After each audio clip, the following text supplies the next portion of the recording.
Corn beef naman nga ho pala mga kalinggit ang niluto ko dito sa boarding house. Simpleng ulam sa umagahan. Pagkagising ko nga ho pala mga kalinggit ng alas 8 ng umaga ay bumili na nga ho pala ako ng aking lulutuin ngayong umagahan. Ang naisip ko na nga lang ho pala lutuin mga kalinggit ay nga ho palang corn beef, tapos sasamahan ko nga ho pala ng itlog. Nagsalang na nga ho pala ako dyan ng kawali, tapos nagisa na nga ho pala ako dyan ng bawang at sibuyas.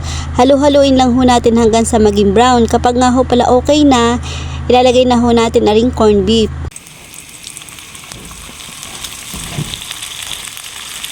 Nang mailagay na nga ho pala natin mga kalinggit aring corn beef, haluin lang ho natin ng mabuti para humagisa-gisa at maglalagay naman ho tayo ng mga pampalasa ng asin, umami at paminta. Medyo marami nga ho pala maglagay ng paminta para ho mas masarap. Tapos haluin lang ho natin ng mabuti. Kapag nga ho pala mga kalinggit medyo wala na ho yung tubig-tubig, tapos nalabas na ho yung mantika at medyo brown na nga ho pala ring ating corn beef, ilalagay na nga ho pala natin mga kalinggit aring itlog. 2 piraso nga ho palang itlog yung ginamit ko diyan. Tapos haluin lang ho natin ng mabuti para ho yung itlog ay magsama din sa ating corn beef. Dahil nagkulang nga ho pala mga kalinggit sa lasa ay nag-add nga ho pala ko dyan ng konting liquid seasoning, tapos haluin lang ho natin ng mabuti at hintay lang ho natin maluto ring itlog at makalipas nga ho palang ilang minuto arin na nga ho luto na yung ating corn beef na may itlog. Ari nga ho pala mga kalinggit ay mabilis nga lang ho palang lutuin, tapos ari nga ho pala gustong gusto rin ho ng mga bata at hindi nga lang ho pala mga bata, pati rin nga ho pala tayo. Dahil luto na nga ho pala ng mga kalinggit at na nga ho pala nga hanguin din sa kawali, alam nyo na kapag luto na ay pwede na nga ho pala tayong kumain.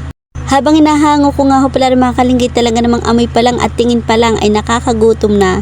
Dahil luto na nga ho pala ng mga kalinggit, ano pa hong iniintay nyo dyan, kumuha ko dyan na kain na bahaw at sumabay na ho kayong kumain dini.